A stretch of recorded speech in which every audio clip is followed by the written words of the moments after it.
Bank ಅಧಿಕಾರಿಯೊಬ್ಬರು ಸಾಯುವ ಮುನ್ನ ಬರೆದಿಡಲಾಗಿದ್ದ ಡೆತ್ ನೋಟ್ನಲ್ಲಿ ನಾಗೇಂದ್ರ ಅವರ ಹೆಸರಿದೆ, ಕೂಡಲೇ ಅವರನ್ನ ಸಂಪುಟದಿಂದ ವಜಾ ಮಾಡಿ ಸಿಎಂ ಡಿಕೆ ಶಿವಕುಮಾರ್ ಅವರಿಗೆ ವಿಜಯೇಂದ್ರ ಒತ್ತಾಯಿಸಿದ್ದಾರೆ.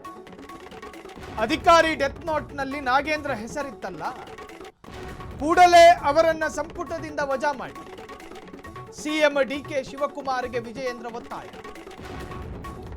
ಆತ್ಮಹತ್ಯೆ ಮಾಡಿಕೊಂಡಿದ್ದ ಹಿರಿಯ ಅಧಿಕಾರಿ ವಾಲ್ಮೀಕಿ ಹಗರಣದಲ್ಲಿ ಅಧಿಕಾರಿಯೊಬ್ಬರು ಡೆತ್ ನೋಟ್ ಬರೆದಿಟ್ಟಿದ್ದು, ಆ ಡೆತ್ ನೋಟ್ನಲ್ಲಿ ನಾಗೇಂದ್ರ ಹೆಸರು ಬರೆದಿದ್ದರು.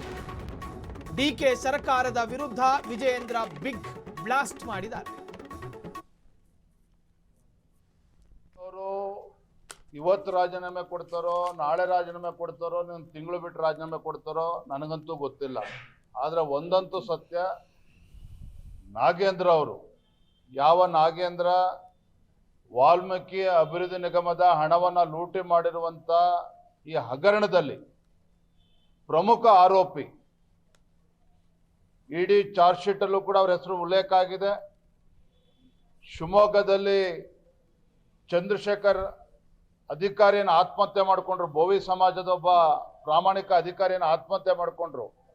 ಅವರ ಡೆತ್ ನೋಟಲ್ಲೂ ಕೂಡ ಅಂದಿನ ಸಚಿವರು ನಾಗೇಂದ್ರರವರ ಮೌಖಿಕ ಆದೇಶದ ಮೇರೆಗೆ ಈ ಹಣವನ್ನ ತೆಲಂಗಾಣ ರಾಜ್ಯಕ್ಕೆ ವರ್ಗಾವಣೆ ಮಾಡಿದ್ದಾವೆ ಅನ್ನೋದನ್ನ ಉಲ್ಲೇಖ ಮಾಡಿದ್ದಾರೆ ಡೆತ್ ನೋಟಲ್ಲಿ. ನಾಗೇಂದ್ರ ಅವರು ಬಿಜೆಪಿಯ ರಾಜ್ಯಾಧ್ಯಕ್ಷ ಬಿವೈ ವಿಜಯೇಂದ್ರ ಡಿಕೆ ಶಿವಕುಮಾರ್ ಅವರಿಗೆ ನೇರವಾದಂತಹ ಒಂದು ಸಲಹೆ, ಅದನ್ನು ಎಚ್ಚರಿಕೆ ರೂಪದಲ್ಲಿ ಕೊಟ್ಟಿದ್ದಾರೆ. ವಿಜಯೇಂದ್ರ ಅವರು ಹೇಳ್ತಾರೆ, ಅಧಿಕಾರಿಯೊಬ್ಬರ ಸಾವಿಗೆ ಕಾರಣ ನಾಗೇಂದ್ರ ಎನ್ನುವುದಾದರೆ ನಾಗೇಂದ್ರರ ಹೆಸರು ಆ ಅಧಿಕಾರಿಯ ಡೆತ್ ನೋಟ್ನಲ್ಲಿ ಉಲ್ಲೇಖ ಆಗಿದ್ದರೆ ನೀವು ಯಾಕೆ ಕ್ಯಾಬಿನೆಟ್ನಲ್ಲಿ ಇಟ್ಕೊಂಡಿದ್ದೀರಿ, ತಕ್ಷಣ ಮನೆಗೆ ಕಳಿಸಿ ಅಂತೇಳಿ ಒಂದು ಗಡುವನ್ನು ಕೊಡಲಾಗಿದೆ ಅಥವಾ ಎಚ್ಚರಿಕೆಯನ್ನು ನೀಡಲಾಗಿದೆ.